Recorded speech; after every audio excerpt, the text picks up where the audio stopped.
So yes, the talk is true. Daredevil in season 3 has his black suit again, the ninja suit, the tights. Doesn't have his red suit, which damn it, that means they're gonna make a Hot Toys of this Daredevil, which is the Daredevil Hot Toys I really wanted. So I'm gonna have to get that one now. More money, but glad the black suit's back.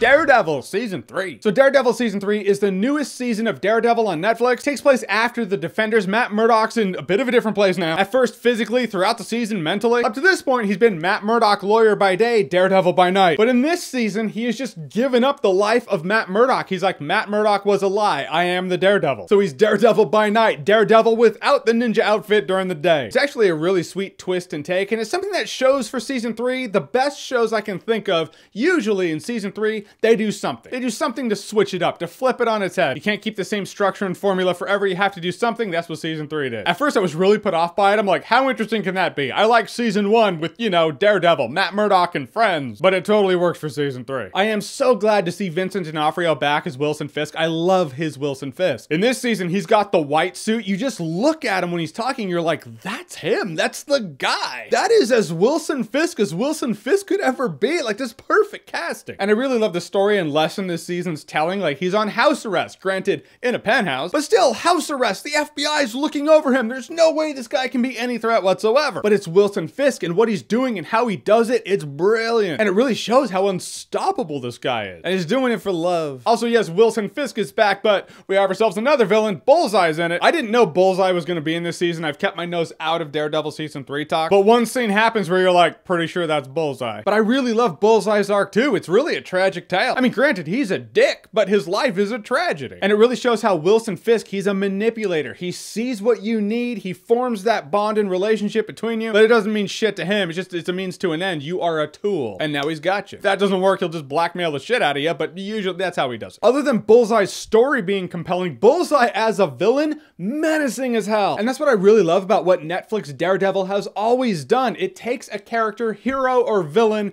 and shows the best version of that character. Netflix Daredevil can take the dorkiest character ever and be like, we'll make him killer in this. I'm not saying Bullseye's dorky, I'm just saying they're just that talented. Bullseye, if you didn't know, is a crack shot. He always hits his target. He can take any inanimate object and make it a weapon, a projectile weapon, anything. Think about that. Think of how menacing that is. Let's say there's a throwdown in an office space. How much clutter and crap is in an office space? All of those are weapons for Bullseye. And there's a throwdown in here where Bullseye is essentially the most annoying boss fight ever. Anytime Daredevil's trying to get out of cover, he can't. Something whizzes by him. It's like, you're trapped. He's not doing that. He's ricocheting bullets like Revolver Ocelot and shit and hitting people that way. That's the second Metal Gear Solid reference I've made in 2 videos. I love that series. I'm kind of on a Metal Gear Solid kick right now. That's a really scary villain. It intimidates Matt Murdock. I love it when a villain comes on scene where the hero's like, I haven't even dealt with something like that before.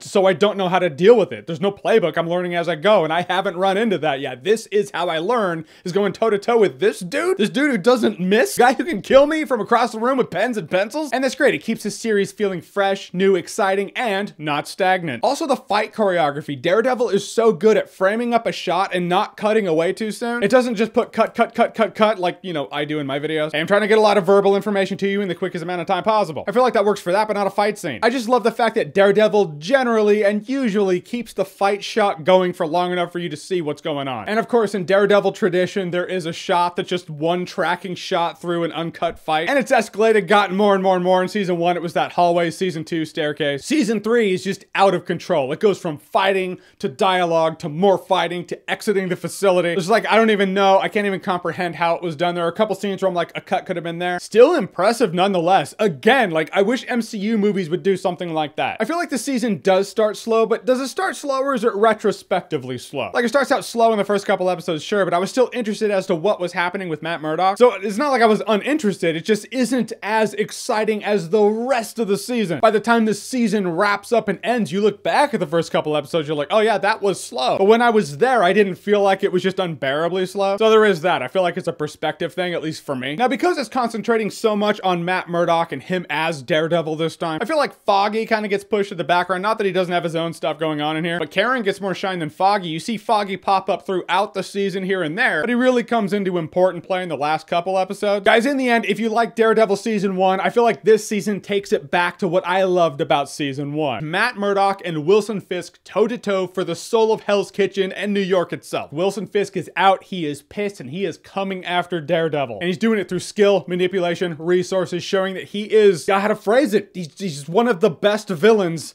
ever. But all in all, this season, masterful. It was great. I feel like episode 4 or 5 on, it was just, I was like, one more episode. I can't go to bed now, just one more episode. Then after that episode, you're like, just what? I gotta sleep. I love it when a season or a show makes me do that in a binge. All right, so Daredevil season 2, have you seen it? What did you think about it? Whatever you thought, comment below, let me know. And as always, if you like what you've seen here and you want to see more, click right here to see more.